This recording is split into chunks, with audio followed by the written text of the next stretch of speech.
কি অবস্থা হারামি। হালের আলোচিত কন্টেন্ট ক্রিয়েটার টেকার রাফসান ওরফে ছোট ভাই সোশ্যাল মিডিয়া তার যতটুকু সম্মান ছিল, মান ইজ্জত ছিল, গত 2 দিনে তার বাবা মাকে 2 কোটি টাকা দিয়ে একটা অডি গাড়ি কিনে দিয়েছে। এরকম সন্তান বাংলাদেশের প্রতি ঘরে ঘরে জন্মানো উচিত, যেখানে সন্তান মানুষ হওয়ার পর বাবা মাকে বৃদ্ধাশ্রমে রেখে আসে, আর এরকম সন্তান বাবা মাকে 2 কোটি টাকা গাড়ি উপহার দিচ্ছে। এরকম সোনায় সোহাগা ছলফল আর কার আছে? 5 আটতে আসে নাই, কাউকে তেল মারতেও আসে নাই। হাড়ির খবর, পাতিলের খবর এখন দেশ গ্রামে আলোচিত, সবাই জেনে গেছে। একজন ঋণ খেলাপি ইফতেকার রাফসান ওরফে দা ছোট ভাই, তার বাবা 2 কোটি টাকা একটা ব্যাংকে থেকে, ট্রাস্ট ব্যাংকে থেকে লোন নিয়েছিলেন, অত লোনটা পরিশোধ করে নাই। সেই 2 কোটি টাকার পরিবর্তে এখন 3.5 কোটি টাকা সুদে আসলে হয়ে গেছে। সুদে আসলে তাই হয় নাই, এক পর্যায়ে আদালতকে হাইকোর্ট থেকে তারা গেছে, হাইকোর্ট থেকে তারা স্থগিত করেছে, ঋণটা আপাতত চুপচাপ আছে।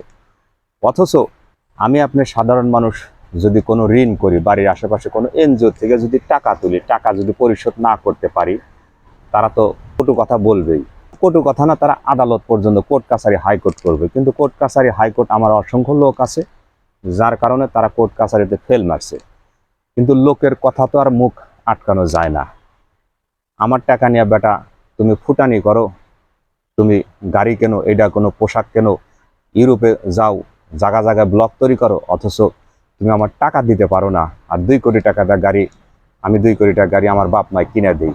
পাড়া প্রতিবেশী এই কথা তো বলবেই। পড়ার টাকা দা ফুটানি মারতে আসো আর ঘুরতে আসো, আর তুমি টাকা পরিশোধ করো না। 5 আটটার কোনো সুযোগ নাই, কাউকে তেল মারতেও আসি নাই এখানে। যার যত বড় গাড়ি, যার যত দামি গাড়ি, তার তত ভিউ। আমার গাড়িও নাই, আমার কোনো ভিউও নাই। ভিডিও বানাই আর আপলোড করি, ভিডিও বানাই আর আপলোড করি, 50, 60, 70, 100টা ভিউ, এর চেয়ে বেশি আর কোনো কিছু ভিউ হয় না। কারণ ইফতেকার রাফসান দা ওরফে ছোট ভাই, তার মতো আমার কোনো বড় গাড়ি নেই, বড় কোনো কোটিপতিও নাই। ইউরোপ আমেরিকায় কোথাও ধাই ধাই করে ঘুরতেও পারি না, কোনো ব্লগও তৈরি করতে পারি না। সোশ্যাল মিডিয়া এমন একটা প্ল্যাটফর্ম, কাউকে সম্মান দিতে হাইও মেরে উঁচা তুলতে বেশি সময় লাগে না, আবার কাউকে হাইও মেরে নিচে নামাতেও বেশি সময় লাগে না। এখানে আমাদের দেশে অসংখ্য কৃষক সামান্য একটু ঋণ করলে, কোনো এনজিওর কাছ থেকে লোন তুললে, লোনটা পরিশোধ না করতে পারলে এনজিওলারা গলায় গামছা দিয়ে কৃষককে ধরে নিয়ে থানায় নিয়ে যায়। অথচ 2-2.5 কোটি টাকা লোন থাকা সত্ত্বেও, পরিশোধ না করা সত্ত্বেও আদালতের মাধ্যমে নিষ্পত্তি হয় না। এরকম কন্টেন্ট ক্রিয়েটার দেখার পরও দেশে অসংখ্য ইয়াং তরুণ তরুণী যুবক এত পড়াশোনা করে কী লাভ? দেশে দেশে ঘুরবো আর ভিডিও বানাবো আর সোশ্যাল মিডিয়া আপলোড দিব, তাতেই টাকা ইনকাম হবে বেশি। গরিব মানুষ ঋণ করে ঘি খাইলে আশেপাশের লোকজন বলে ঋণ করে ঘি খাও আর ফুটানি মারাও, পড়ার টাকা দিয়ে বড়া ভাজাও। বড়লোক মানুষ ঋণ করুক আর যাই করুক, বড়লোক মানুষ, এটা বলার কিছু না। বড়লোক কাউকে গোনার টাইম নাই। কি দরকার ছিল ছোট ভাই 2 কোটি টাকা দিয়ে বাপ মাকে এত বড় গাড়ি কিনে দেওয়া? এই গাড়ি কিনে দেওয়ার ফলে যতটুকু সুনাম অর্জন ছিল, সবাই এরকম সোনায় সোহাগা একটা সন্তান যদি আমার ঘরে থাকতো। এখন সারা দেশে যে তোলপাড় হয়ে গেছে, ঋণ করে ঘি খাও, পরের টাকা পরিশোধ করো না।